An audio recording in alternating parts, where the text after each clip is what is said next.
Assalamualaikum warahmatullahi wabarakatuh. Nama saya Hamdani Pratama. Saya dari kelas 11 IA1. Saya ingin menjelaskan sedikit tentang runtuhnya dinasti Abbasiyah. Yang seperti kita ketahui, ada beberapa faktor yang menyebabkan runtuhnya dinasti Abbasiyah. Yang pertama adalah faktor internal. Faktor internal adalah faktor yang menyebabkan runtuhnya dinasti Abbasiyah yang berasal dari dalam. Contohnya adalah yang pertama, persaingan kekuasaan antar bangsa.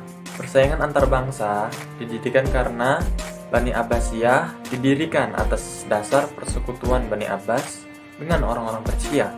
Persekutuan itu didasari karena pada masa dinasti Umayyah mereka senasib pada saat kekuasaan tersebut. Yang kedua, fanatisme kesukuan. Fanatisme kesukuan ini berlanjut dari permasalahan yang terjadi pada masa dinasti Umayyah. Bangsa Arab beranggapan bahwa keturunan atau nasab pertalian bangsanya merupakan keturunan istimewa dan mereka menganggap rendah golongan yang non-Arab. Yang ketiga, kemerosotan ekonomi. Ketidakstabilan perpolitikan ini menyebabkan perekonomian negara semakin carut-mencarut. Kondisi ini pun memperlemah kekuasaan dinasti Abbasiyah. Yang keempat, disintegrasi kekuasaan.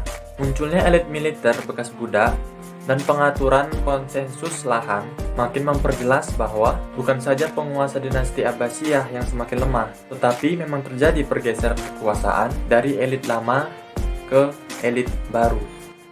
5. Lahirnya berbagai dinasti kecil. Munculnya dinasti-dinasti kecil ini benar-benar menikmati independensi dari kekhalifahan pusat dinasti Abbasiyah. Dinasti-dinasti kecil tersebut adalah antara lain: yang pertama, dinasti Tuluniyah di Mesir. Yang kedua, dinasti Ikhshidiyah di Turkistan.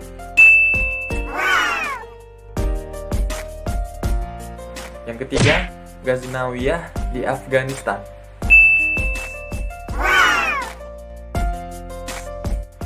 Yang keempat, dinasti Seljuk dan cabang-cabangnya.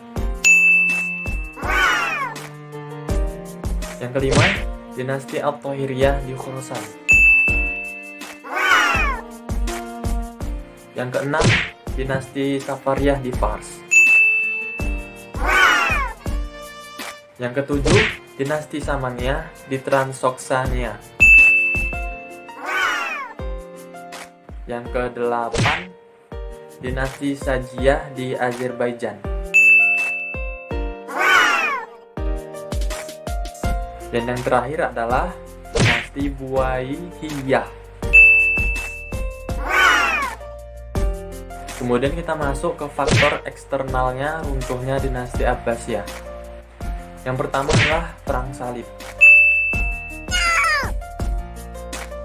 Penyebab terjadinya Perang Salib antara lain adalah agama, politik, ekonomi, dan psikologis. Perang Salib pada masa dinasti Abbasiyah terjadi dalam beberapa periode. Di antaranya adalah periode pertama. Pada tahun 1095 Masehi, tentara salib yang dipimpin oleh Godfrey memperoleh kemenangan besar atas kemenangan mereka pada kekuasaan dinasti Seljuk. Kemudian masuk ke periode kedua. Imaduddin Zangki, penguasa Mosul dan Irak, berhasil menaklukkan kembali Aleppo, Hamimah, dan Edessa pada tahun 1144 Masehi. Lanjut yang berikutnya adalah periode ketiga. Di periode ketiga ini adalah terjadinya perjanjian antara Frederick dan penguasa Mesir. Antara lain adalah yang pertama, Frederick bersedia melepaskan Dimyat, sementara Al-Malik Al-Kamil melepaskan Palestina. Yang kedua, Frederick menjamin keamanan kaum muslimin yang berada di sana. Yang ketiga, Frederick tidak mengirim bantuan pada Kristen di Syria. Lanjut yang kedua adalah serangan bangsa Mongol. Orang-orang Mongol adalah bangsa yang berasal dari negeri mereka, Mongolia, sebuah kawasan terjauh di Cina. Mereka terdiri atas kumpulan-kumpulan yang besar dan kabilah-kabilah yang beragam. kemudian disatukan oleh Genghis Khan dengan ibu kotanya di pemerintahan di Khurah. Khalifah Al-Muqtasim dikirimi surat dari Hulagu agar Khalifah bersedia bekerja sama untuk membasmi para asasin.